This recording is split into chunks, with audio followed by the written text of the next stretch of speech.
Hello everyone, welcome to definite success पाठशाला। मैं आपकी हिंदी एजुकेटर रूपाली वर्मा। तो देखिए, हम सभी अपने एग्ज़ाम्स के लिए, टेस्ट के लिए बहुत परेशान रहते हैं। तो कोशिश ही करते हैं कि रिवीजन कर लें। भाई पढ़ तो हम बहुत पहले लेते हैं, लेकिन रिवीजन के लिए हमें कुछ जल्दी मिलता नहीं। तो हमने यही सोचते हुए आपके लिए हर एक चैप्टर के वन शॉट रिवीजन बना दिए, ताकि ये रिवीजन आपके एग्ज़ाम्स के लिए आपको बहुत हेल्पफुल रहे। ठीक है ना? तो चलिए, यही हम कर रहे हैं। तो आपने अभी तक ये देख लिया है कि मैंने क्लास 9th हिंदी कोर्स ए के वन शॉट रिवीजन स्टार्ट किए हैं। ठीक है, ये वन शॉट रिवीजन आपको बहुत हेल्पफुल रहेंगे। लेकिन अभी तक हमने किया गद्य खंड। ठीक है, तो गद्य खंड में भाई स्टोरीज होती हैं, उनको हम पढ़ लेते हैं, समझ लेते हैं, लेकिन परेशानियां शुरू होती हैं काव्य में। आप लोगों को काव्य जल्दी से समझ नहीं आता। ठीक है, तो मैंने हमेशा आपसे बोलती हूँ ना कि काव्य के लिए थोड़ा सा ये कोशिश करो कि चीज़ों को समझो, पढ़ो, ये सारी चीज़ें बहुत ज़रूरी है ये। तो काव्य से हमेशा थोड़ी सी दोस्ती करने के लिए काव्य को बराबर पढ़ते रहा करो। सिर्फ ये नहीं है कि जो हमारे सिलेबस में हम उतना ही पढ़ रहे हैं, और भी थोड़ी कोशिश से कविताएं हो गई, दोहे हो गए, छंद हो गया। भाई हमारा सांस्कृतिक साहित्य इससे भरा पड़ा है, थोड़ा थोड़ा पढ़ने की कोशिश किया करो। ठीक है, तो चलिए अब हम अपनी जो क्लास 9th हिंदी कोर्स ए की बुक है क्षितिज भाग 1, इसके काव्य खंड का प्रथम अध्याय, लेकिन पुस्तक का 7वां अध्याय है ना। तो काव्य खंड यहाँ से शुरू कर रहे हैं। पुस्तक का 7वां अध्याय है, लेकिन काव्य खंड का पहला अध्याय है कबीर जी की साखियाँ और सबद। तो यहाँ करीबन 8 साखियाँ दी गई हैं और 2 सबद दिए गए हैं।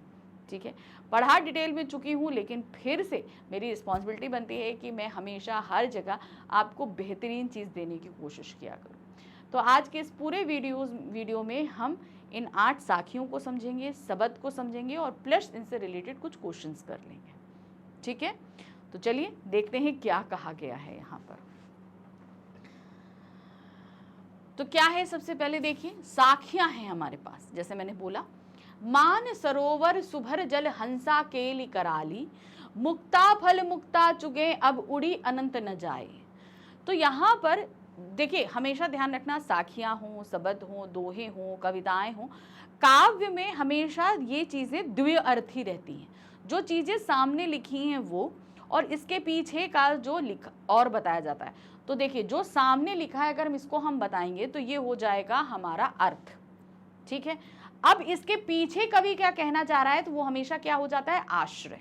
क्या उसको बोलते हैं हम, आश्रय बोलते हैं। अब जैसे यहाँ पर देखो क्या है, मान सरोवर सुभर जल हंसा केली कराली। तो जो पहले सामने लिखा है हम इसका अर्थ बताएंगे, फिर इसके पीछे कवि क्या कहना चाह रहा है हम बता दें। मान सरोवर एक तालाब है जो कि हिमालय पर्वत की चोटियों पर विराजमान है। ठीक है, विराजमान इसलिए मैं कह रही हूँ क्योंकि ये बहुत ही पवित्र तालाब माना जाता है, इसीलिए मैंने कहा कि वो तालाब है, लेकिन उसके होते हुए मैंने विराजमान कहा, क्योंकि ये मेरे लिए, मैं उसके प्रति सम्मान व्यक्त कर रही हूँ, क्योंकि वो कहते हैं कि भगवान वहाँ पर स्नान करने आते हैं।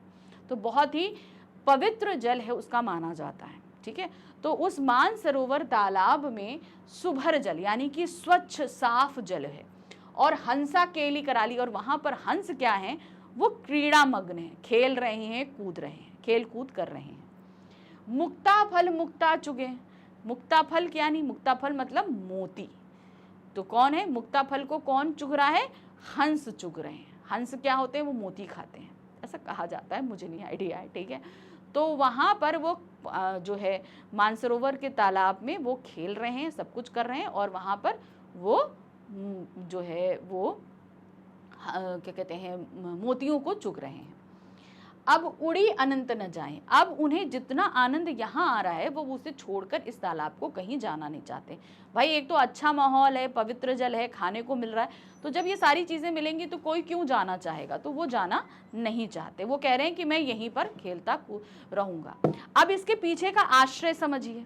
अब वो आश्रय क्या कह रहे हैं, मैंने कहा ना कि हमेशा काव्य द्व्यर्थी होता है, जो लिखी गई पंक्तियां हैं वो अलग होता है और आश्रय अलग होता है। अब इसका आश्रय समझाते हैं। कवि ये कहना चाह रहे हैं कि जब इंसान को जहां, अच्छा जैसे हम जीवात्मा हैं, हमें अगर जहां आनंद आएगा हम वहीं रहना चाहेंगे, हम वहां से हटकर कहीं और जाना नहीं चाहते हैं, तो हम नहीं जाना चाह रहे हैं। तो ये चीज उन्होंने बताने की कोशिश करी है।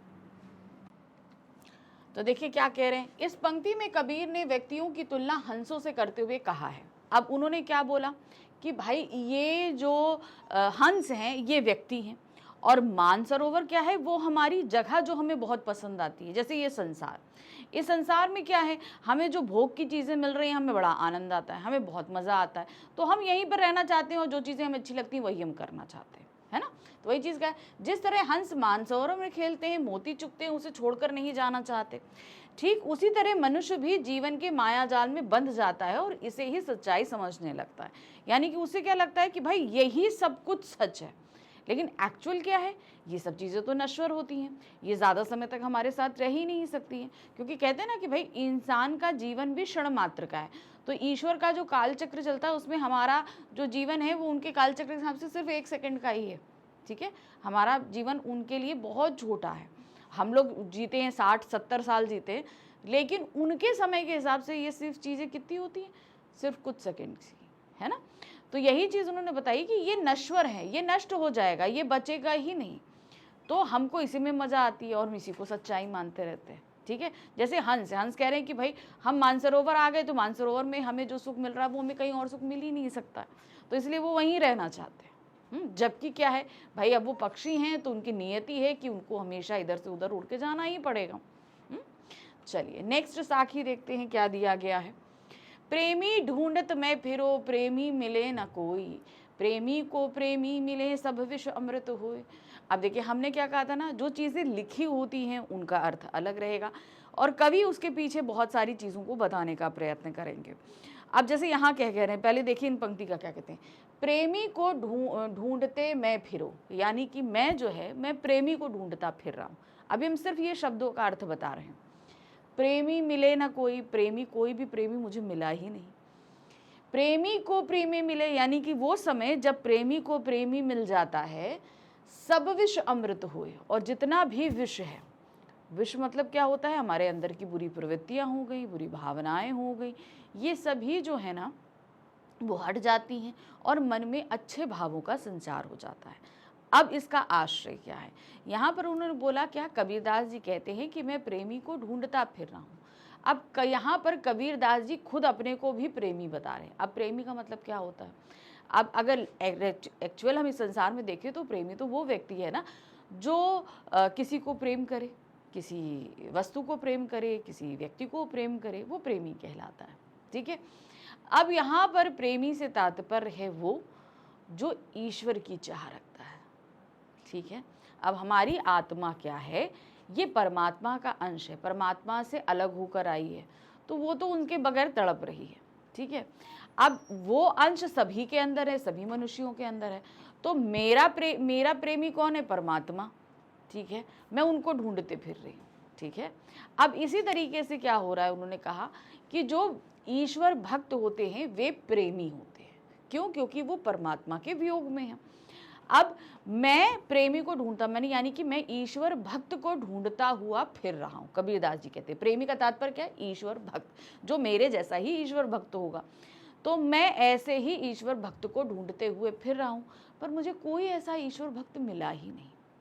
लेकिन जब मुझे ईश्वर भक्त मिल जाए, यानी कि प्रेमी को प्रेमी मिले, यानी कि जब वो समय जब एक ईश्वर भक्त को दूसरा ईश्वर भक्त मिल जाएगा, तो वो दोनों आपस में अपने अपने अनुभव जो हैं उनको शेयर करेंगे ना, कि भाई एक को भक्ति में क्या प्राप्त हुआ, दूसरे को भक्ति में क्या प्राप्त हुआ, क्या आनंद मिल रहा है, क्या रस आ रहा है, ये सारी चीज़ें जब एक ईश्वर भक्त दूसरे ईश्वर भक्त से मिल जाएगा, तो मन में जो एक शंका है रहती है ना कि पता नहीं हमें ईश्वर मिलेंगे कि नहीं मिलेंगे, ईश्वर को लेकर जो डाउट्स होते हैं वो सारे हमारे दूर हो जाते हैं। यानी कि हमारी जितनी बुरी प्रवृत्तियां हैं, जितनी शंका है, जितना संदेह है, वो दूर हो जाता है और ईश्वर पे विश्वास अडिग हो जाता है। तो इस तरीके से जितना विष है, जो संदेह है, जो डाउट है, वो अलग हो जाएगा और हमें क्या होगा, हमें अमृत की प्राप्ति हो जाएगी। देखिए क्या है, यहाँ कबीर ये कहते हैं प्रेमी यानी ईश्वर को ढूंढना बहुत मुश्किल है, वे उसे ढूंढते फिर रहे हैं परंतु वह उन्हें मिल नहीं रहा। प्रेमी रूपी ईश्वर मिल जाने पर उनका सारा विष यानी कि कष्ट अमृत यानी सुख में बदल जाएगा। यानी कि जैसे ही उनको प्रेमी, अब भाई ईश्वर भी तो प्रेमी हुए, एक ईश्वर भक्त भी प्रेमी हुआ, तो अगर हम चाहे ईश्वर भक्त से मिले, चाहे ईश्वर से मिले, लेकिन जैसे ही मिलेंगे तो उनसे मिलते ही हमारे जितने दुख हैं, जितने कष्ट हैं, जितनी हमने चीज़ें सही हैं, वो सभी सुख में तब्दील हो जाएंगी। नेक्स्ट आते हैं, हस्ती चढ़ी ज्ञान को सहज दुलीचा डारी, स्वान रूप संसार है भूकन दे झकमारी। तो अब इसका क्या तात्पर्य है, चलिए पहले हम समझते हैं अर्थ को। क्या दिया गया है, हस्ती चढ़ी ज्ञान को, हस्ती मतलब हाथी, ज्ञान रूपी हाथी पर चढ़कर सहज दुलीचा डारी, सहज मतलब साधना, साधना रूपी दलीचा, यानी कि हाथी पे बैठने के लिए क्या डाला जाता है, दलीचा डाला जाता है। तो सहज ज्ञान यानी कि सहजता, यानी कि साधना रूपी गलीचा डालकर बैठ गए। स्वान रूप संसार है, यानी ये सारा संसार क्या है, कुत्ते के समान है। स्वान मतलब क्या है, कुत्ते के समान है। भूकन दे झक मारी, अब क्या है, वो जब क्या कहते हैं, भौंकते भौंकते झक मार के चुप हो जाएगा। चलिए अब इसके अर्थ को हम समझ लेते हैं। अर्थ तो हमने समझा दिया, आश्रय क्या है। उन्होंने क्या कहा, ज्ञान, भाई पृथ्वी पर सबसे बड़ा जीव क्या है, वो है हाथी, और ज्ञान भी कुछ सबसे बड़ी ही चीज़ होती है, ठीक है। जाहिर ज्ञान से तो हम सभी कुछ हासिल कर सकते हैं, तो इसीलिए कबीरदास जी ने उसे हाथी के साथ कंपेयर किया। क्या बोला है कि जिस प्रकार हाथी बहुत ऊंचा होता है, उस पर सवार होकर बैठने के लिए हम क्या करते हैं, एक दुलीचा डालते हैं। हमेशा एक आपने देखा होगा जो महावत होता है, वो बैठने के लिए एक कपड़ा नुमा या कुछ डालता है, डालकर और फिर उसके ऊपर बैठ जाता है। हाथी चलता है मस्त चाल। अब हाथी जहाँ पे भी जा रहा है, वहाँ से जितने कुत्ते हैं वो भौंकते रहते हैं। हाथी को देखते हुए कुत्ते भौंकते हैं कि नहीं भौंकते थे। और एक समय ऐसा आता है कि भौंकते भौंकते भौंकते भौंकते वो इतना थक जाते हैं कि झक मार के वो चुप हो जाते हैं। सेम यही चीज़ होता है कि जब कोई इंसान ज्ञान प्राप्ति करने के लिए जो है एकाग्रता से बैठता है, ठीक है, एकाग्रता से यानी कि साधना करता है, तो उसे डिस्ट्रैक्ट करने के लिए, यानी कि उसका साधना को भंग करने के लिए बहुत सारे लोग जो हैं प्रलोभन देते हैं, उसकी साधना को भंग करने की कोशिश करते हैं। लेकिन अगर हम अपनी साधना पूरे जी जान से करते रहें तो क्या होगा, एक दिन वो लोग झक मार के चुप हो जाएंगे। क्योंकि देखिए, ज्ञान प्राप्त करने के लिए आपको बहुत सारे लोग, जैसे आप लोगों के एग्ज़ाम होते हैं, कुछ होता है, तो उस दौरान क्या होता है कि आपको डिस्ट्रैक्ट करने के लिए बहुत सारी चीज़ें होती हैं। मोबाइल भी होगा, टीवी भी होगा, भाई कहीं पार्टी शादी है तो आपको वहाँ पे भी जाना है, दोस्तों के साथ भी गैदरिंग है, बहुत सारी चीज़ें हैं जो आपको अपनी तरफ खींचनी है कि आओ, नहीं हमारे साथ समय बिताओ। लेकिन आप अगर उन सारी जगहों से ध्यान हटा लो और चुपचाप बैठ के साधना करते रहो, तो एक समय ऐसा आएगा कि ये सारी चीज़ें अपने आप चुप हो जाएंगी, ठीक है। आपके दोस्त आना बंद हो जाएंगे, शादी पार्टी आपके लिए कोई मतलब नहीं रखेगी, मोबाइल कोई मतलब नहीं रखेगा, टीवी कोई मतलब नहीं रखेगा। क्यों? क्योंकि आपको उसी साधना में जो मज़ा आएगा वो कहीं नहीं आ सकता है। तो यही चीज़ कि निरंतर अभ्यास ज़रूरी है किसी भी चीज़ की, किसी भी ज्ञान के प्राप्ति के लिए निरंतर अभ्यास ज़रूरी होता है, निरंतर साधना ज़रूरी होती है। तो वही चीज़ बोला कि आपको डिस्ट्रैक्ट करने के लिए बहुत सारे लोग जो हैं आपको अपनी तरफ खींचते हैं, जैसे कुत्ते हैं उस हाथी के ऊपर भौंकते हैं, लेकिन हाथी तो अपनी मस्त चाल चलता रहता है, उसे कोई फ़र्क नहीं होता। उसी तरीके से जब हम ज्ञान प्राप्ति के लिए साधना करने बैठते हैं तो हमें भी कोई फ़र्क नहीं पड़ता है, ठीक है। चलिए, यहाँ कबीर कहना चाहते हैं कि व्यक्ति को ज्ञान रूपी हाथी की सवारी करनी चाहिए और सहज साधना रूपी गलीचा बिछाना चाहिए। संसार की तुलना कुत्तों से की गई है जो आपके ऊपर भोंकते रहेंगे, जिसे अनदेखा करके चलते रहना चाहिए। एक दिन वे स्वयं ही झक मारकर चुप हो जाएंगे। यानी कि ये संसार के लोग आपको आपके ज्ञान के पथ से हटाने के लिए बहुत प्रयास करेंगे, लेकिन एक समय आएगा कि वो झक मारकर चुप हो जाएंगे, फिर वो कुछ नहीं कर पाएंगे, ठीक। चलिए नेक्स्ट आते हैं, पखा पखी के कारण सब जग रहा भुलान, निरपक होड़ के हरि भजे सोही संत सुजान। तो यहाँ पर बहुत बड़ी बात कही गई है और आजकल के समय के लिए तो ये बिल्कुल सही बैठती है, ठीक है। देखिए क्या है, पखा पखी के कारण, पखा पखी मतलब पक्ष विपक्ष। अब होता है ना कि भाई किसी भी मुद्दे पर, कोई भी मुद्दा हो, कुछ भी हो, अब जैसे यहाँ पर इन्होंने तो धर्म के लिए नाम कहा, धर्म के लिए बात कह रहे हैं कि हर कोई कहता है कि भाई मैं इस धर्म का हूँ, मैं इस धर्म का हूँ, होता है, और ये धर्म आपस में टकराते रहते हैं। तो वही कहा है, पक्ष विपक्ष के कारण सब जग रहा भुलान, ये सारा जग जो है वो भ्रम में है। ठीक है, भुलान का मतलब क्या हो गया, सब भ्रम में है। निरपक होड़ के हरि भजय सोही संत सुजान, जो बिना किसी पक्ष में रहकर प्रभु की आराधना करता है, सही अर्थों में वही संत सच्चा भक्त होता है। अब देखिए क्या है, हमारे इस संसार में बहुत सारे धर्म हैं कि नहीं? हर कोई कहता है कि नहीं मेरा धर्म अच्छा है, हर कोई कहता है मेरा धर्म अच्छा है। ठीक है, तो बहुत सारे लोग क्या कहते हैं कि नहीं मैं तो ये धर्म अपनाऊंगा, वो कहेंगे मैं ये धर्म अपनाऊंगा। ठीक है, तो ये सारे लोग क्या होते हैं कि जब पक्ष विपक्ष में, भाई अगर हम किसी एक पक्ष में बैठते हैं तो हम जाहिर सी बात है दूसरे के लिए हम विपक्ष में हो जाएंगे कि नहीं हो जाएंगे। अगर मैं किसी धर्म को मानती हूँ और आप किसी और धर्म को मानते हैं तो क्या होगा, मैं तो अपने पक्ष में हूँ लेकिन आपके लिए मैं विपक्ष में हो जाऊंगी, है ना।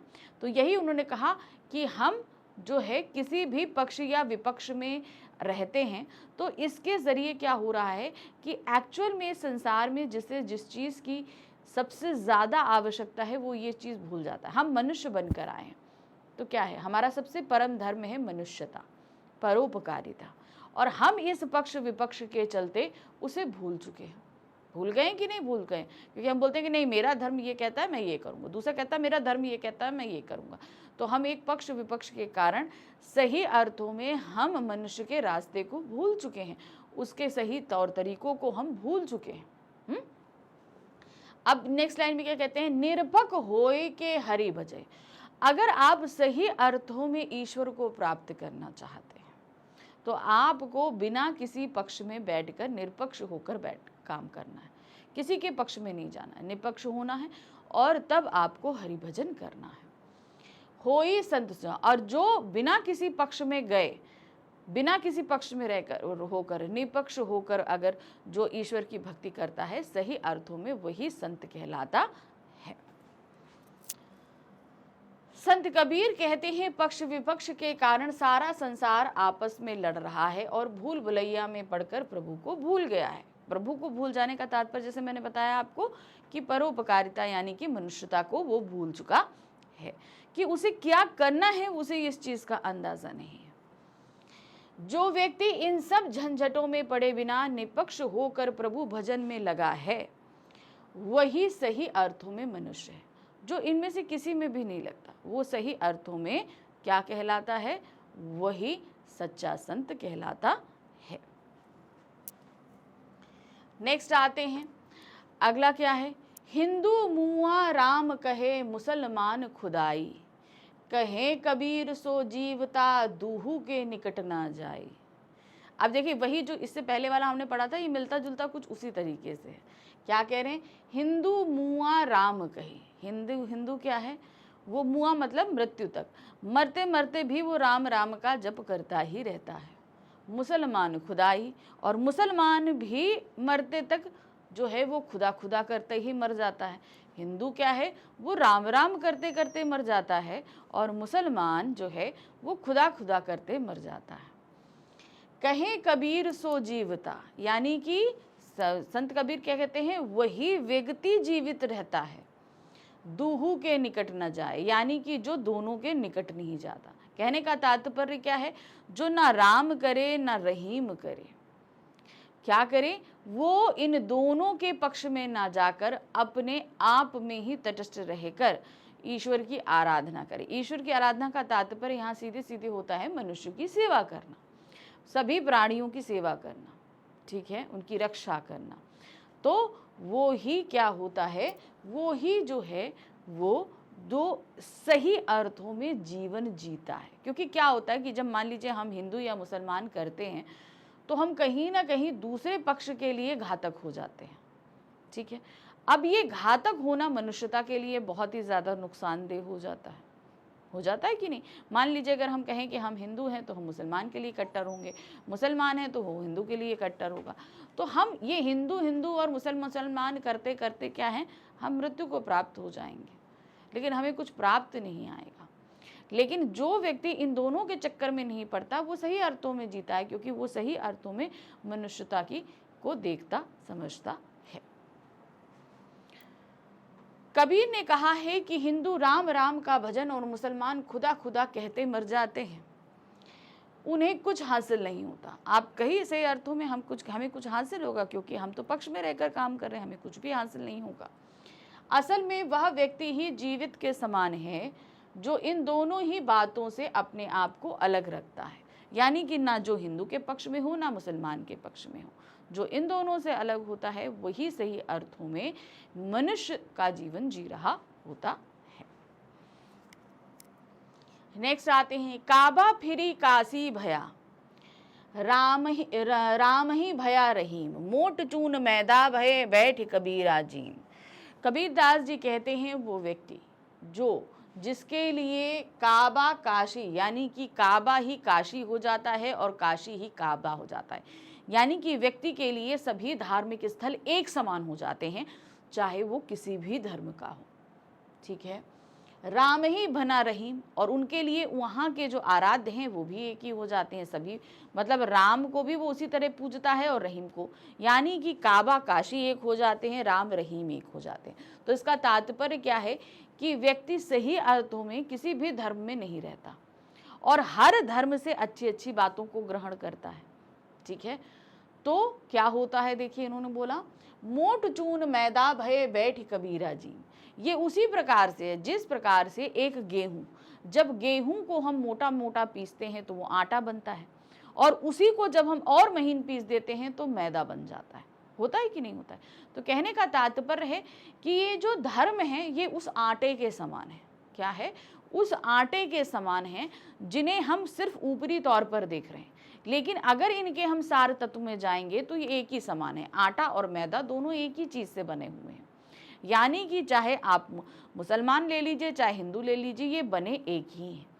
तो वही उन्होंने कहा कि ये दोनों ही एक ही हैं, तो इन दोनों ही धर्मों की अच्छी बातों को हमें ग्रहण करना चाहिए, उन्हें समझना चाहिए। ठीक है, तो इस तरीके से उन्होंने कहा कि ये दोनों ही धर्म की जड़ें एक ही हैं। कबीर कहते हैं कि आप या तो काबा जाएं या काशी, राम भजें या रहीम, दोनों का अर्थ समान ही है, यानी कि काबा काशी एक है, राम रहीम एक है, दोनों एक ही चीज है। जिस प्रकार गेहूं को पीसने से वे आटा बन जाता है तथा बारीक पीसने से मैदा, परंतु दोनों ही खाने के प्रयोग में लाए जाते हैं। अब भाई आप चाहे हिंदू बन जाइए चाहे मुसलमान बन जाइए, तो क्या होगा, कर तो हम आराधना ईश्वर की ही रहे हैं ना, तो क्या होगा, दोनों खाने के ही प्रयोग में लाए जाते हैं, इसीलिए दोनों ही अर्थों में आप प्रभु के ही दर्शन करेंगे।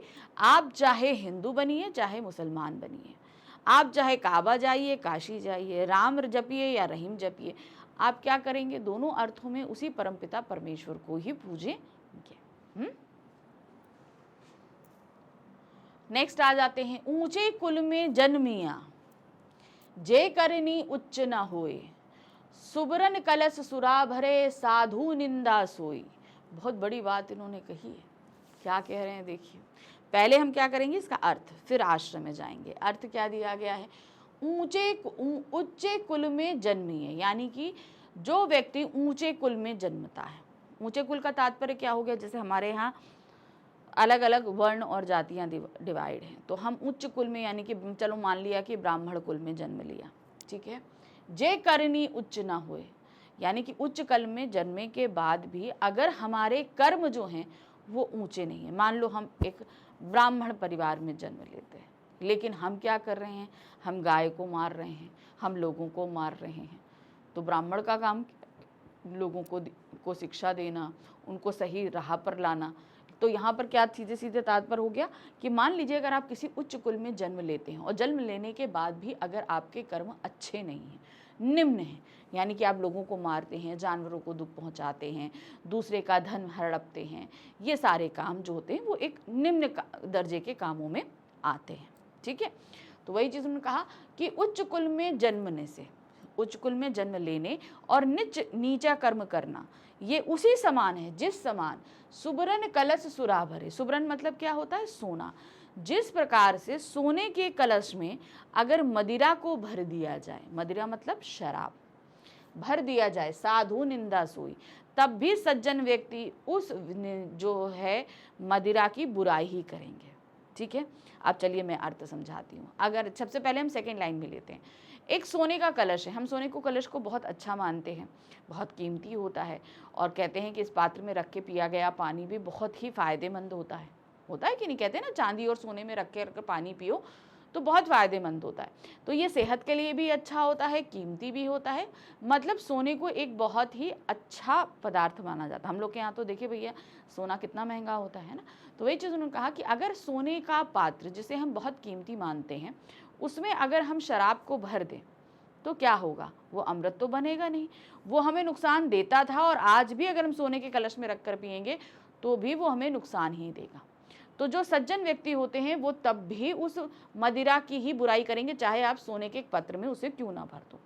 उसी प्रकार से अगर आप उच्च कुल क्या है? उस सोने के कलश के समान है। अगर आप उच्च कुल में जन्म लेते हो मगर आपका कर्म अगर बहुत नीच है, यानी कि आप दूसरों को सता रहे हो, उनका धन मार रहे हो, कुछ भी ऐसा गलत कर रहे हो, तो आपको अच्छा तब भी जो है अच्छे पुरुष आपकी निंदा ही करेंगे, आपकी बुराई करेंगे, आपको उच्च कुल का होने का मानेंगे ही नहीं।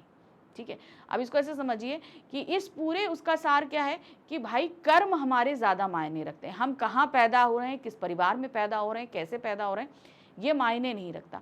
मायने ये रखता है कि भाई आपके कर्म कैसे हैं। अगर आप उच्च कुल में रह होकर भी, अच्छे घर में पैदा होकर भी अगर बुरे काम करते हो तो आप बुरे ही समझे जाओगे। ठीक है, यहाँ पर कबीरदास जी ये कहना चाहते हैं। इन पंक्तियों में कबीर कहते हैं कि केवल उच्च कुल में जन्म लेने से कुछ नहीं हो जाता, उसके कर्म ज्यादा मायने रखते हैं। अगर वह व्यक्ति बुरे कार्य करता है तो उसका कुल अनदेखा कर दिया जाता है। ठीक है, ठीक उसी प्रकार जिस तरह सोने के कलश में रखी शराब भी शराब ही कहलाती है। यानी कि अगर आपने एक उच्च कुल में जन्म लिया, उसके बाद आपने बुरा कर्म किया, तो आपका उच्च कुल जो है वो दरकिनार कर दिया जाता है, आपको बुरा ही समझा जाएगा, आपके कुल के हिसाब से आपको कभी भी आंका नहीं जाता है। चलिए, तो करीबन हमारे पास 8 साखियां थी जिन्हें हमने पढ़ा। अब हमारे पास 2 शब्द दिए गए हैं। ठीक है ना, तो इन शब्द को भी देख लेते हैं कि भाई यहाँ पर क्या दिया गया है। तो इनको भी हम पढ़ेंगे, इनके लाइन वाइज अर्थ को समझेंगे, फिर उसके बाद हम पूरा अर्थ देखेंगे। चलिए देखिए क्या दिया गया है। पहला, मोको कहाँ ढूंढे बंदे, मैं तो तेरे पास में, ना मैं देवल ना मैं मस्जिद ना काबे कैलाश में, ना तो कोनो क्रिया कर्म में नहीं योग वैराग में, खोजी होए तो तुरंत मिले हो पल भर की तलाश में, कहें कबीर सुनो भाई साधो सब सांसों की सांस में। ठीक है, तो इतना पढ़ने से तो आपको अभी तक समझ में आ गया होगा कि कबीरदास जी क्या कहना चाहते हैं। वो क्या कह रहे हैं? मोको कहाँ ढूंढे बंदो मैं तो तेरे पास में।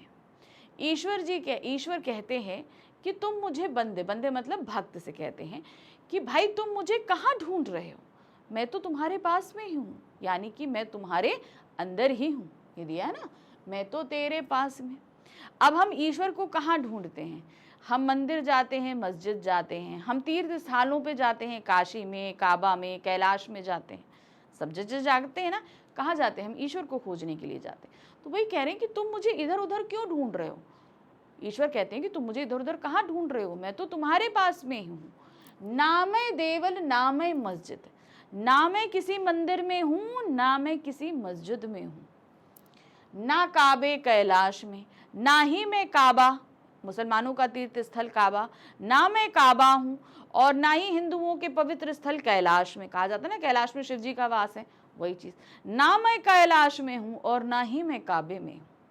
ठीक है, ना मंदिर में हूँ, ना मस्जिद में हूँ, ना काबे में हूँ, ना कैलाश में हूँ, ना तो कौनो क्रिया कर्म नहीं योग वैराग में। अब क्या होते हैं, हम पूजा अर्चना करने के लिए बहुत सारे क्रिया कर्म करते हैं, है ना भाई। जो है माला फेरी जाती है, चादरें चढ़ाई जाती हैं, अगरबत्ती धूप बत्ती जलाई जाती है ना, कितने तरह की आयतें और जो हैं वो मंत्र वगैरह पढ़े जाते हैं। तो वही कह रहे हैं इन सारे क्रिया कर्म में भी मैं नहीं हूँ, और ना ही मैं योग और वैराग्य में हूँ, ना मैं परम साधना से प्राप्त हूँगा और ना ही सब कुछ त्याग देने से प्राप्त हूँगा। मैं इन सब में भी नहीं हूँ, ना मैं किसी क्रियाक्रम में हूँ, ना योग साधना में हूँ, ना मैं वैराग्य प्राप्त करने में हूँ, मैं कहीं नहीं हूँ। खोजी होए तो तुरंत मिलियो, यानी कि अगर तुम मुझे सच्चे मन से खोजते हो तो मैं तुम्हें तुरंत मिल जाऊंगा। पल भर की तलाश में, यानी कि सिर्फ पल भर भी अगर तुम सच्चे मन से मुझे खोजते हो तो मैं तुम्हें तुरंत मिल जाऊंगा। कहे कबीर सुनो भाई साधो सब सांसों की सांस में। तो कबीर दास जी कहते हैं सुनो सभी साधुओं, यानी कि सभी सज्जन पुरुषों, मनुष्यों जो है, मैं कहाँ मिलूंगा, मैं कहाँ रहता हूँ, मैं सब सांसों की सांस में, यानी कि जितनी सांसें चल रही हैं मैं सभी उसके अंदर जो है निवास करता हूँ। यानी कि अब सांस क्या है, सभी लिविंग थिंग ले लीजिए, जितने प्राणी हैं, जीव जंतु पशु पक्षी कीड़े मकोड़े, जितने भी मनुष्य, सभी को ले लीजिए। तो वही चीज़ ईश्वर ने कही कि तुम मुझे अगर पाना चाहते हो, मानना चाहते हो, तो मैं हर एक मनुष्य के अंदर हूँ। जब हर एक मनुष्य के अंदर हूँ तो भाई ईश्वर तो मेरे अंदर भी हुए, है ना। तो मैं उन्हें मंदिरों मस्जिद में क्यों ढूंढूं जाके, वो तो मेरे अंदर भी है कि नहीं। तो इस तरीके से उन्होंने कहा कि एक तरीके से आपको मनुष्यता निभानी है, जितने प्राणी हैं सभी की सेवा करनी है, सभी को अच्छे से रखना है, ठीक है ना। तो इस तरीके से आपको सभी की आराधना करनी है, सभी की सेवा करनी है, तब कहीं जाकर आप जो है मुझे प्राप्त कर पाओगे। तो कबीरदास जी के पहले शब्द में ये बात कही गई है। तो देखिए क्या है, इन पंक्तियों में कबीरदास जी ने बताया है मनुष्य ईश्वर के चहुं ओर भटकता रहता है, हर जगह उसे खोजता रहता है। कहीं वह मंदिर जाता है तो कभी मस्जिद, कभी काबा भ्रमण है तो कभी कैलाश। वह ईश्वर को पाने के लिए पूजा पाठ तंत्र मंत्र, जिसे कबीर ने महज आडंबर बताया। आडंबर का मतलब क्या है, ये सिर्फ दिखावा है, इससे ईश्वर प्राप्त नहीं होते, इन सारी चीजों से ईश्वर नहीं मिलते हैं।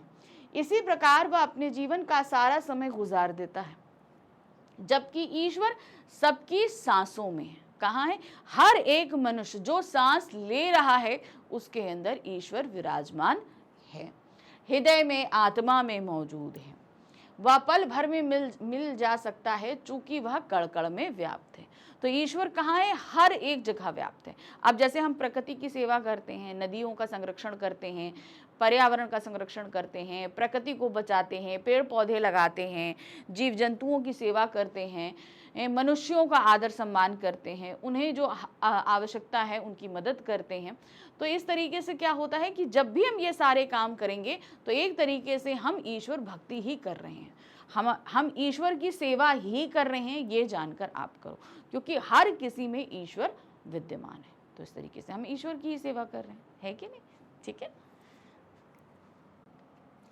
चलिए अब हम आ जाते हैं अपने दूसरे शब्द में, क्योंकि यहाँ साखियाँ और शब्द दोनों दिए गए हैं। तो यहाँ पर अब हम आ गए अपने दूसरे शब्द में, ठीक है। चलिए इसको पढ़ते हैं, इसके अर्थ को देखते हैं। संतो भाई आई ज्ञान की आंधी रे, भ्रम की टाटी सभी उड़ानी, माया रहे न बांधी। हित चित की द्वय धूनी गिरानी, मोह बलिट्ठा टूटा। तृष्णा छानी परी घर ऊपर, कुबुद्धि भांडा फूटा। जोग जुगति करे संतो बांधी, निर्चो चुवे न पानी। कूट कपाट काया का निष्काया, हरि की गति जब जानी। आंधी पीछे जो जल बूठा, प्रेम हरि जन भीना। कहे कबीर भान के प्रकटे, उदित भया तम खीना। तो देखिए यहाँ पर कबीरदास जी ने एक प्राकृतिक प्रक्रिया के माध्यम से जब हमारे अंदर की शुद्धिकरण का मिलान किया है। ठीक है, अभी आपको मेरी बात समझ में नहीं आई, चलिए मैं बता देती हूँ। एक प्राकृतिक क्रिया है। प्राकृतिक क्रिया क्या है, आंधी। अब जैसे समर्स आते हैं ना, जब समर आते हैं तो आंधी आती है, बहुत सारी धूल उड़ती है। तो क्या होता है कि जो छोटे मोटे घर होते हैं, ठीक है, जैसे जो झोपड़ियाँ होती हैं, ठीक है, वो झोपड़ियाँ क्या होती हैं, उसके ऊपर छप्पर पड़ा होता है, ठीक है, वो धूनियाँ पड़ी होती हैं, बलिट्ठा होता है, रस्सी से बंधी होती हैं, ठीक है। अब जब बहुत तेज आंधी चलती है तो ये सब उड़ जाता है, टूट जाता है, ठीक है। अब जब ये टूटता है, टूटने के बाद जब आंधी चली जाती है, आंधी चली गई, फिर उसके बाद क्या होता है, पानी बरसता है। तो जितना धूल ऊल सब उड़ी थी आंधी के दौरान, सब कुछ धुलकर साफ हो जाता है। तो सब कुछ, वातावरण साफ हो गया, सब कुछ हुआ, ठीक है। अब जो अंधेरा आया था, क्योंकि जब आंधी आती है तो हल्का सा अंधेरा हो जाता है ना, तो जो अंधेरा आया था, जब वो बादल छट जाते हैं तो वो सूरज दिखने लगता है, तो सब कुछ एकदम धुला धुला साफ स्वच्छ दिखाई देता है। होता है, यही होता है। देखो आंधी आती है तो हमेशा यही होता है। अब ये चीज उन्होंने बताई कि जब हमें ज्ञान प्राप्त होता है, ज्ञान की प्राप्ति होती है सही अर्थों में, जब हम सही चीजों को जानते हैं, तो हमारे साथ भी सेम वैसे ही होता है जैसे आंधी आने पर किसी झोपड़ी के साथ होता है।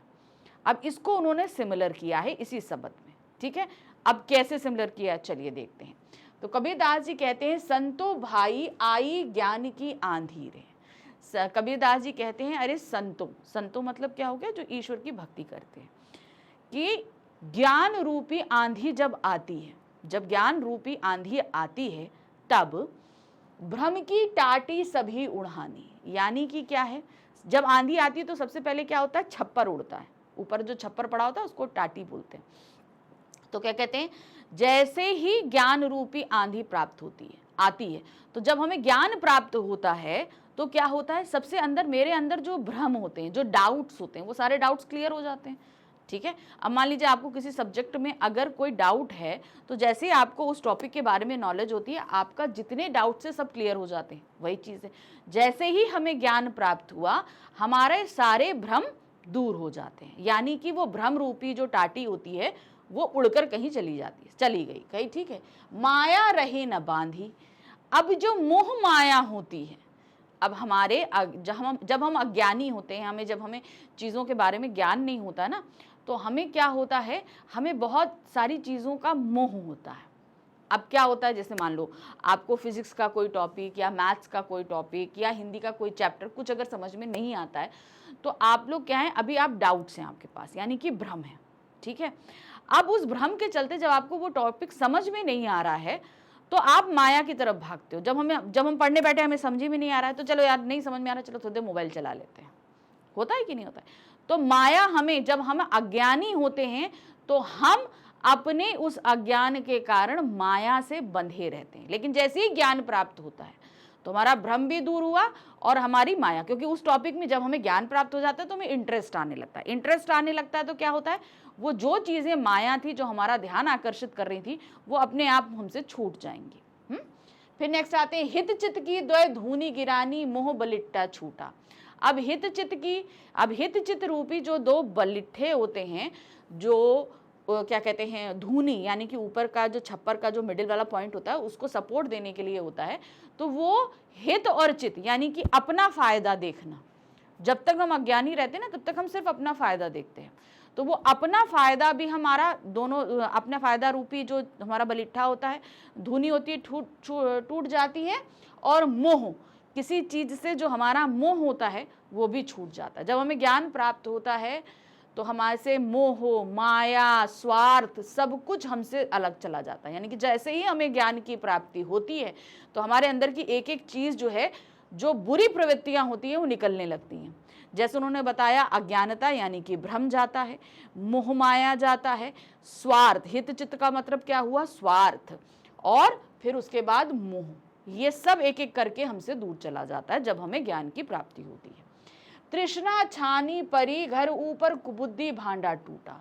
और तृष्णा रूपी जो छानी थी, छप्पर तो उड़ी गया था पहले ही, छानी मतलब होता है जो डंडियों से हम लोग बनाते हैं, वो छानी जो थी वो तृष्णा थी। यानी कि किसी चीज़ से हमारा जो प्यास होती, किसी चीज़ को पाने की जो हमारी इच्छा होती है, वो भी चला गया, और साथ ही साथ उसके अंदर जो भांडे बर्तन रखे थे, जो कुबुद्धि यानी कि जो बुरी बुद्धि थी, उस रूपी भांडा भी फूट जाता है।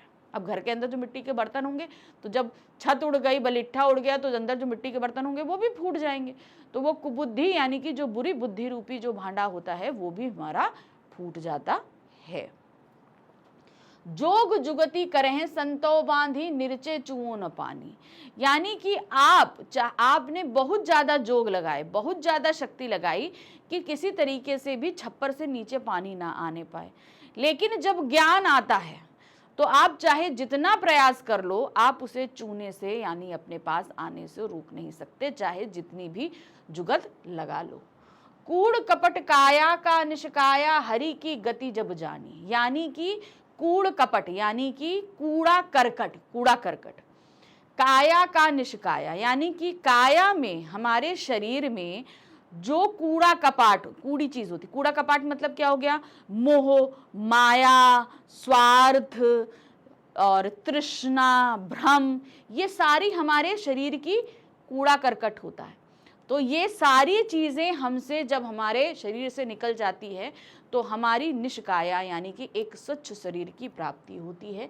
हरि की गति जब जानी यानी कि जब हम ज्ञान रूपी, ईश्वर रूपी ज्ञान को जब हम प्राप्त करते हैं तो हमारे शरीर से सारी जितनी बुरी प्रवृत्तियां यानी कि जितने कूड़ा कपाट होता है वो सब निकल जाता है। आंधी पीछे जो जल बूढ़ा, प्रेम हरि जन भीना।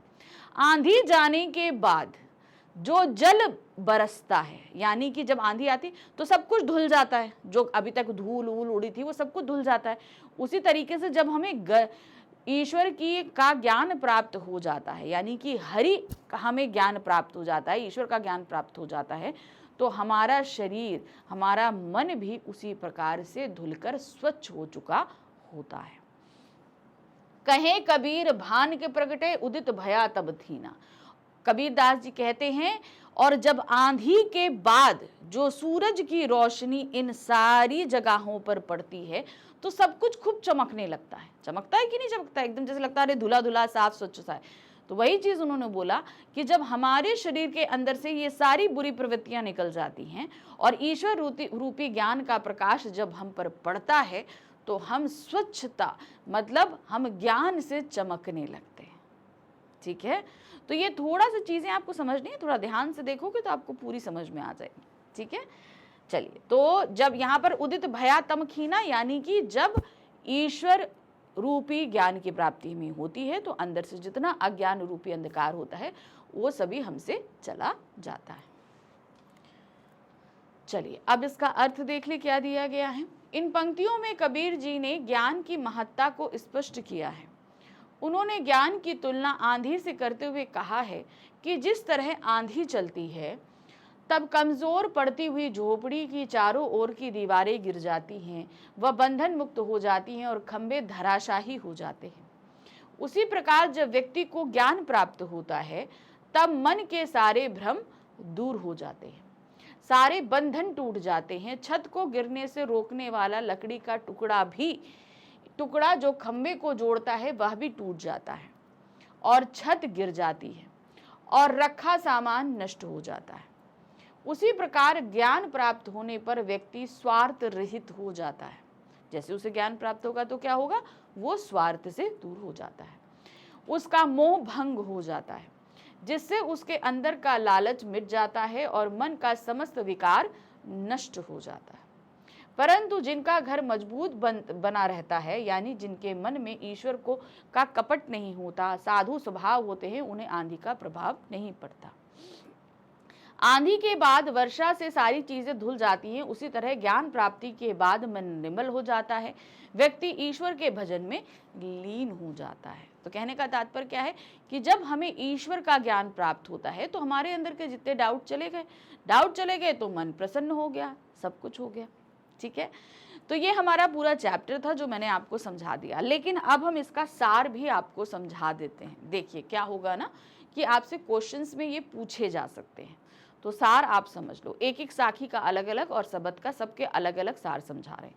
पहली साखी का हमारे जो मानसरोवर वाली साखी थी ना, तो उसका सार क्या है। कबीर जी कहते हैं कि जिस प्रकार हंस मानसरोवर के स्वच्छ और पावन जल को छोड़कर कहीं दूसरी जगह नहीं जाते, उसी प्रकार संत लोग भगवान की भक्ति के आनंद रूपी सरोवर को छोड़कर नहीं जाते। तो उन्होंने यहाँ पर देखिए क्या है, यहाँ पर चीज़ों को समझिएगा। इसको कई अर्थों में लिया जा सकता है। जो ये मानसरोवर वाला जो आपका साखी है ना, ये कई अर्थों में, यानी कि इसे हम सांसारिक लोगों के रूप में भी लिया जा सकता है कि भाई हमें वहाँ बड़ा आनंद आता है संसार में, इसलिए हम यहाँ के मोह माया में बंधकर इसी में सुख प्राप्त करते हैं और यहाँ से हटकर नहीं जाना चाहते। दूसरे अर्थ में आ जाइए, यानी कि जो लोग साधु संत होते हैं उन्हें ईश्वर भक्ति में इतना आनंद आता है कि वो मानसरोवर रूपी उस भक्ति को छोड़कर कहीं नहीं जाना चाहते। तो आप दोनों ही अर्थों में लिखोगे तो सही है, कोई दिक्कत नहीं आएगी। ठीक है, नेक्स्ट आ जाते हैं। नेक्स्ट साखी थी, ईश्वर का एक भक्त दूसरे भक्त से मिलकर बहुत प्रसन्न होता है तथा दो भक्तों के मिलने से कलुष ई वातावरण भी आनंदमय तथा पवित्र हो जाता है। तो प्रेमी को ढूंढत फिरो प्रेमी न मिले न कोई, प्रेमी को प्रेमी मिले ये सब जगत सुंदर होए, सब विष अमृत होए, ये चीज़ बताई थी। तो वही चीज़ बोला कि ईश्वर भक्त जो है वो जब दूसरे ईश्वर भक्त से मिलता है तो मन के अंदर जितनी भी एक भ्रम होता है, तृष्णा होती है, जो चीज़ें होती हैं वो सभी हमसे दूर हो जाती हैं और मन का शुद्धिकरण हो जाता है। अब नेक्स्ट साखी हमारी थी, ईश्वर की भक्ति तथा ज्ञान से ओतप्रोत प्रभु भक्त का यह संसार कुछ भी नहीं बिगाड़ सकता है। ठीक है, तो तीसरी साखी में क्या था कि भाई जब ईश्वर के हमसे हम जब मिलते हैं तो हमें सब कुछ प्राप्त हो जाता है। नेक्स्ट आते हैं, सत्य का ज्ञान रखने वाला श्रेष्ठ संत कभी भी तर्क वितर्क तथा ईर्षा द्वेष के विवाद में नहीं पड़ता, वह हमेशा ईश्वर की भक्ति एवं भजन में ही लीन रहता है। तो यहाँ पर वो जो पक्ष पखापखी के कारण होय जग निर, तो वही वाला यहाँ पर साखी दी गई है, यानी कि सही ईश्वर भक्त वही है जो किसी भी पक्ष में पड़े बिना ईश्वर की भक्ति करता है, तो ही वो सच्चा संत कहलाता है। नेक्स्ट है, मनुष्य को राम तथा खुदा में भेद नहीं करना चाहिए, ईश्वर एक है, ईश्वर को ईश्वर ही मानना चाहिए। ठीक है, तो जो पांचवी साखी थी उसका सार ये है कि ईश्वर जो है ना वो राम है, ना रहीम है, ना काशी में है, ना काबा में है, ये सभी एक ही है। ठीक है, तो हमें उस किसी भी पक्ष यानी कि किसी भी धर्म में पड़े बिना जो है वो ईश्वर की आराधना करनी चाहिए। नेक्स्ट आ जाते हैं, काबा तथा काशी में राम तथा रहीम में भेदभाव को त्याग कर तथा अपनी धार्मिक कट्टरता को छोड़कर हिंदू और मुसलमानों को एक साथ राम रहीम दोनों की उपासना करनी चाहिए। यानी कि मैं कहूँ कि मैं इस धर्म की हूँ, आप कहो उस धर्म की हो, तो ये चीज़ नहीं मानते हुए हमें इन दोनों से ही अलग होकर इन दोनों का सम्मान करना चाहिए, इन दोनों को आदर करना चाहिए और ये दोनों ही समान हैं, ये समझना चाहिए। नेक्स्ट है, मनुष्य अपने फल से नहीं बल्कि अपने श्रेष्ठ कर्मों से महान बनता है।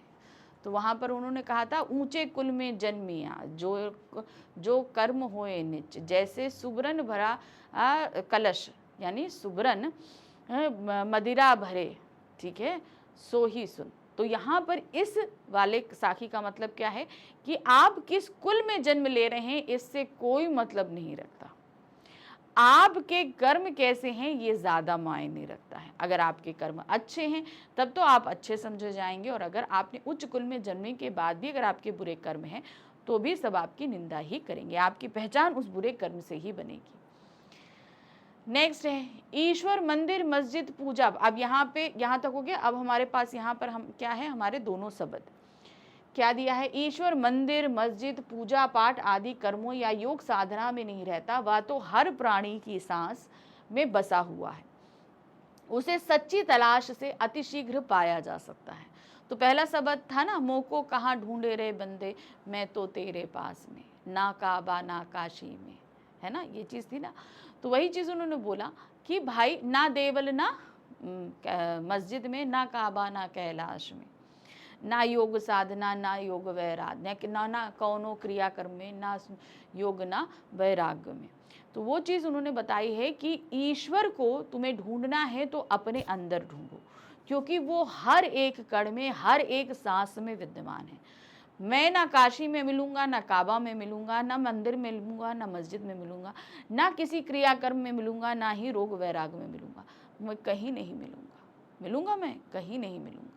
मैं सिर्फ कहाँ मिलूंगा, मैं सिर्फ तुम्हें अपने अंदर ही प्राप्त होऊंगा, अपने अंदर ही मिलूंगा।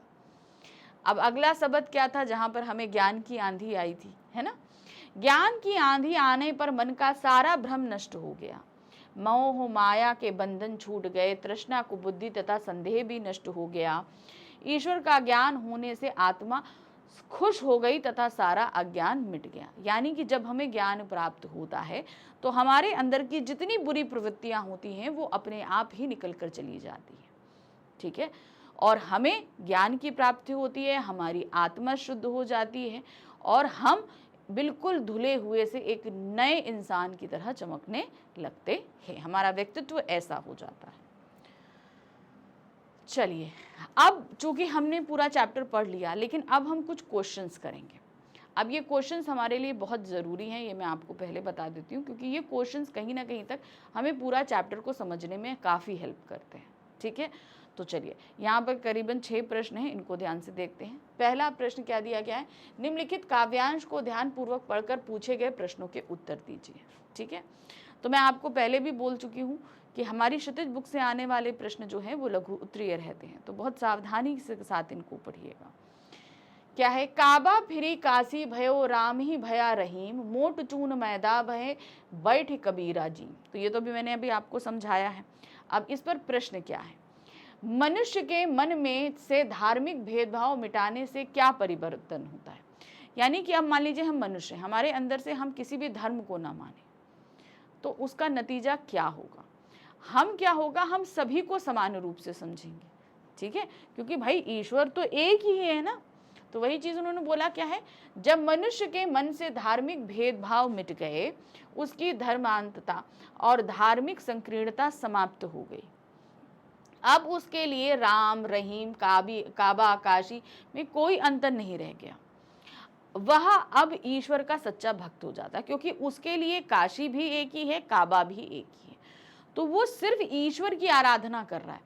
अब वो धर्म के चलते किसी एक पर्टिकुलर, जैसे मान लीजिए अगर हम हिंदू हैं तो हम मंदिर जाएंगे, कैलाश जाएंगे, काशी जाएंगे, हम इस सब जगह जगह जाएंगे। आप मुसलमान हैं तो आप मंदिर जाएंगे, आप क्या कहते हैं मस्जिद जाएंगे, आप काबा जाएंगे, है ना, अल्लाह को याद करेंगे। तो वही चीज़ कहा कि जब व्यक्ति किसी भी धर्म को नहीं मानेगा तो उसके लिए काबा और कैलाश काशी सब एक ही हो जाएगा, उसके लिए राम और रहीम एक हो जाएगा, उसके लिए अल्लाह और क्या कहते हैं ईश्वर एक हो जाएगा। तो इस तरीके से वो किसी भी धर्म में ना पढ़कर वो स्वच्छंद होकर ईश्वर की आराधना करेगा, वो सही मायने में ईश्वर भक्त हो जाएगा। चलिए नेक्स्ट क्या है, दोहे में मोट चून किसे कहा गया है और वो मैदा कैसे बन जाता है। तो मोट चून का मतलब क्या होता है, आटा, और जब उस आटे को हम महीन पीसते हैं तो वो क्या हो जाता है, मैदा हो जाता है। तो देखिए क्या है, दोहे में मोट चून धार्मिक संकीर्णता और धर्मांतता से ग्रस्त मनुष्य को कहा गया है। यानी कि जो व्यक्ति अपने धर्म के क्रियाकलापों में पूरी तरह संलग्न रहता है, वो अभी तक धर्म की सिर्फ ऊपरी सतह में है, अभी उसे पूरा ज्ञान प्राप्त नहीं है, तो इस तरीके से उसे मोट चून कहा गया है। ये बुराइयां मनुष्य के मन में विकार और संकीर्णता उत्पन्न करती है। तो जब तक हमारा ज्ञान अधूरा रहता है तब तक क्या होगा, वो मन में विकार ही पैदा करती है। जब मनुष्य के मन में की ये सभी बुराइयां निकल गई तो मोट चून भी अब खाने योग्य मैदा बन जाता है। यानी कि जब हम कि सभी धर्मों से परे हो जाते हैं तो क्या हो जाता है, वो मोटा आटा क्या है, वो मैदे में तब्दील हो जाता है, महीन हो जाता है। यानी कि हमें संपूर्ण ज्ञान प्राप्त हो जाता है और तब हम बैठकर उसे खाते हैं। नेक्स्ट क्वेश्चन है, दोहे में प्रयुक्त प्रतीकों को स्पष्ट कीजिए। अब ये पूरा दोहा जो है वो प्रतीकात्मक दिया गया है, चाहे मोट चून हो चाहे मैदा हो, सभी चीजें है ना। देखिए, दोहे में राम और काशी हिंदू का प्रतीक है, काबा और रहीम मुस्लिम धर्म का प्रतीक है, मोट चून बुराइयों का तथा मैदा अच्छाइयों का प्रतीक बताया गया है, ठीक है ना। तो हर चीज का अपना अपना एक प्रतीक यहाँ पर बताया गया। चलिए सेकंड प्रश्न है, मानसरोवर से कवि का क्या आश्रय है। तो एक तो समझिए, मानसरोवर बहुत ही स्वच्छ तालाब है, जहाँ बहुत ही पवित्र तालाब और बहुत ही स्वच्छ तालाब माना जाता है। तो ये वो स्थल है जहाँ पर मनुष्य या जीव आत्मा को सबसे ज़्यादा आनंद की प्राप्ति होती है। अब वो मनुष्य के लिए वो ये संसार है, जीवात्मा के लिए ईश्वर की भक्ति है। ठीक है, दोनों में से आप कोई भी लिखो। मानसरोवर से कवि का आश्रय मन रूपी सरोवर से है, हमारे मन में। इसमें स्वच्छ विचार रूपी जल भरा हुआ है। इस स्वच्छ जल में जीवात्मा रूपी हंस प्रभु भक्ति में लीन होकर स्वच्छंद होकर मुक्ति रूपी मुक्ताफल चूम रहा है। तो यानी कि क्या है, अब ये मानसरोवर क्या है, अब इस संसार को हम अगर मानसरोवर कहें तो इस संसार में हमें जो सुख प्राप्त हो रहा है वो आनंद है। तो वो आनंद कहाँ से प्राप्त होगा, हृदय से प्राप्त होगा। तो वो मानसरोवर क्या हो गया, मन रूपी सरोवर गया। हमें मन, अब ईश्वर भक्त को क्या है, वो ईश्वर की भक्ति करने में आनंद प्राप्त होगा। सांसारिक लोगों को संसार में रहकर भोग करने में आनंद की प्राप्ति होगी, है ना। हर व्यक्ति को अपने अपने तरह से आनंद की प्राप्ति होती है। तो जब अब वो आनंद क्या है, वो मुक्ता फल चुन रहा है, यानी मोती चुन रहा है। ऐसे आनंददायक स्थान को छोड़कर वे अनंत जाना नहीं चाहते हैं। अब अगर हमको जहां आनंद आएगा वो जगह छोड़कर हम जाना चाहेंगे, कभी नहीं जाना चाहेंगे। तो वो चीज यहां पर आनंद आ रही है, वो छोड़कर नहीं जाना चाहता। तीसरा प्रश्न है, कबीर ने ईश्वर प्राप्ति के लिए किन प्रचलित विश्वासों का खंडन किया है।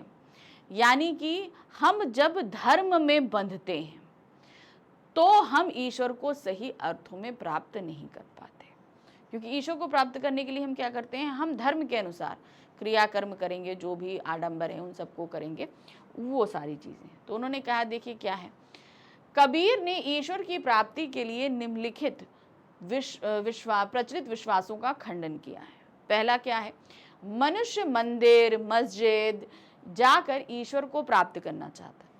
हम कहाँ जाते हैं, हमें ईश्वर को कहाँ, हम के चलो मंदिर के दर्शन कराते हैं, आप चलो मस्जिद हो आते हैं, नहीं चलो कहीं तीर्थ यात्रा कराते हैं, नहीं तो चलो भाई हम हज यात्रा कराते हैं। तो यहाँ पर हम ईश्वर को खोजने जाते हैं, हम ईश्वर को प्राप्त करने जाते हैं, किंतु इससे ईश्वर की प्राप्ति नहीं होती। आप कहीं पे भी मंदिर चले जाओ, मस्जिद चले जाओ, लेकिन अगर आपकी सोच गंदी है, दूसरों के लिए आप बुरा कर रहे हो, तो कभी भी आपको ईश्वर की प्राप्ति नहीं होगी।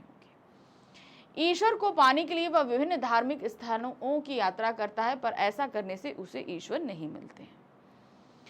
वह योग वैराग्य के माध्यम से ईश्वर पाना चाहता है, पर वह भी व्यर्थ है।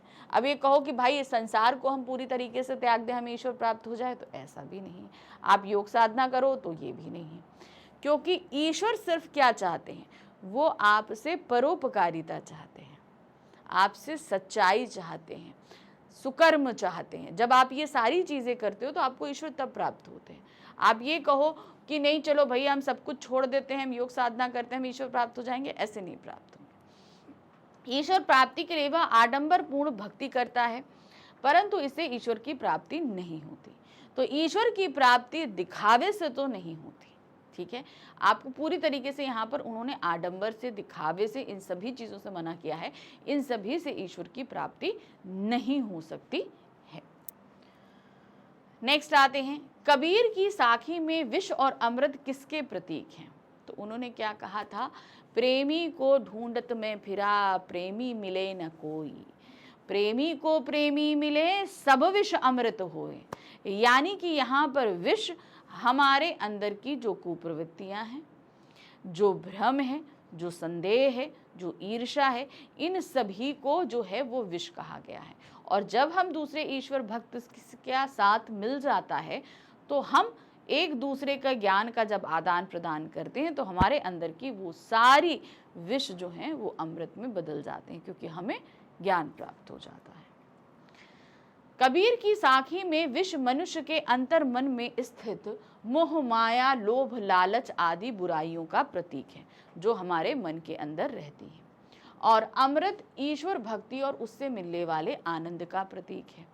तो अमृत क्या होता है, क्योंकि जब हमें ईश्वर का ज्ञान, ईश्वर की बातें हम जब किसी ऐसे व्यक्ति से करते हैं जो वाकई ईश्वर को प्राण पाना चाहता है, तो हमको जो आनंद प्राप्त होगा वो अमृत होगा। और इसके चक्कर में हमारे अंदर की सारी बुराइयां भी, भाई मोह है, लालच है, ये सभी जो है वो कहीं ना कहीं दूर होता चला जाएगा। चलिए अब आगे प्रश्न संख्या 5 यहाँ दिया गया है, कबीर के अनुसार हंस किसका प्रतीकार्थ है और वह अनंत क्यों नहीं जाना चाहता। हंस यहाँ जीवात्मा का प्रतीक है। अब मान लीजिए हम वो जीवात्मा हैं कि हमें सांसारिक भोग में मजा आ रहा है, तो हम मानसरोवर छोड़कर नहीं जाएंगे। अगर हम ये जीवात्मा ईश्वर की भक्ति कर रही है तो उसे ईश्वर भक्ति में जहां आनंद आ रहा है उसे वो छोड़कर नहीं जाएगा। तो यहाँ पर ये हंस जो है वो उस जीवात्मा का प्रतीक है जिसे मानसरोवर में रहकर खेलना और वहां मोती को चुगना, उसमें आनंद आ रहा है। यानी कि ईश्वर भक्ति में उसे आनंद आ रहा है, सांसारिक भोग में आनंद आ रहा है मनुष्य रूपी जीवात्मा को, तो वो उस मानसरोवर को छोड़कर कहीं पे भी नहीं जाना चाहेगा। हंस जीवात्मा का प्रतीक है। जीवात्मा यानी कि जीव की आत्मा। वह स्वच्छ विचार रूपी जल में, मन रूपी सरोवर में आनंद रूपी मोती चुगता हुआ विचरण कर रहा है, क्योंकि उसे उसी में आनंद आ रहा है, वो आराम से चुग रहा है। इस आनंददायक स्थान को छोड़कर वह अनंत नहीं जाना चाहता। अब मान लीजिए आपको अगर जिस चीज में आनंद आ रहा है तो आप छोड़कर जाना चाहोगे? कभी नहीं जाना चाहोगे। तो वो आपका आनंद है, वो उसको छोड़कर कहीं, यानी कि अगर वो, आप इसको ऐसे बोलना, किसी भी तरीके से लिखना, आप उसे अगर जीवात्मा कह रहे हो तो ये उस जीवात्मा के रूप में है जो संसार का भोग करने में आनंद का अनुभव कर रही है, तो वो उस मानसरोवर को छोड़कर अनंत नहीं जाना चाहता। अब अगर आप उसे बोल रहे हो कि वो उस जीवात्मा के रूप में है जिसे ईश्वर भक्ति में आनंद आ रहा है, तो वो उसे छोड़कर नहीं जाना चाहता, क्योंकि यहाँ पर उसे ईश्वर भक्ति में आनंद आ रहा है। तो दोनों तरीके से में आप कोई भी लिखो, आप उसी तरीके से उसे एक्सप्लेन करना। प्रश्न संख्या 6 है, सुबरन कलश किसका प्रतीक है? मनुष्य को इससे क्या शिक्षा ग्रहण करनी चाहिए? साखी शब्द के आधार पर बताइए। तो यहाँ पर उन्होंने क्या बताया, सुबरन कलश जो है वो उच्च कल का प्रतीक है। यानी कि जिस तरीके से सोने के कलश में जब मदिरा भर दी जाती है तो वो मदिरा तब भी बुरी ही रहती है, लोग उसकी बुराई ही करते हैं, वो कहीं पर भी अच्छी नहीं बन जाती।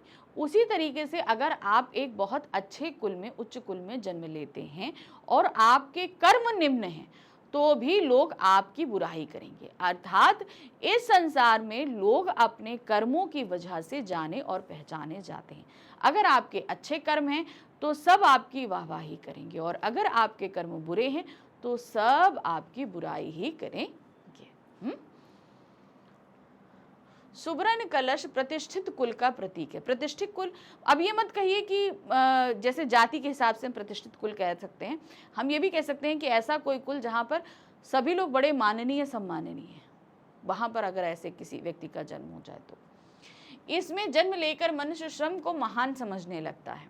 व्यक्ति की महानता उसके कर्मों पर निर्भर करती है, ना कि कर्मों पर। ठीक है, तो इससे मनुष्य को सकर्म करने की शिक्षा ग्रहण करनी चाहिए। तो यानी कि यहाँ पर मनुष्य को क्या ग्रहण करना चाहिए कि आप अच्छे कर्म करो, ये शिक्षा आपको, क्योंकि आप अपने कर्मों की वजह से ही पहचाने जाओगे। ठीक है, तो ये रहा हमारा काव्य खंड का पहला अध्याय, साखियां और शब्द, जहां पर हमने देखा साखियों शब्द को हमने लाइन वाइज समझाया, उनके अर्थ को देखा, सार को देखा और कुछ प्रश्न उत्तर भी किए। तो मेरे हमेशा कोशिश रहती है कि आप जो भी चीज़ पढ़ो बहुत अच्छे से पढ़ो और सारी चीज़ों को अच्छे से समझ सको। ठीक है, चलिए अब तैयार रहेंगे हम अपने नेक्स्ट चैप्टर में, जो कि है ललद्द के वाक। तो उनको भी हम पढ़ेंगे और कुछ क्वेश्चन करेंगे। मिलते हैं फिर से। Thank you for watching, bye bye.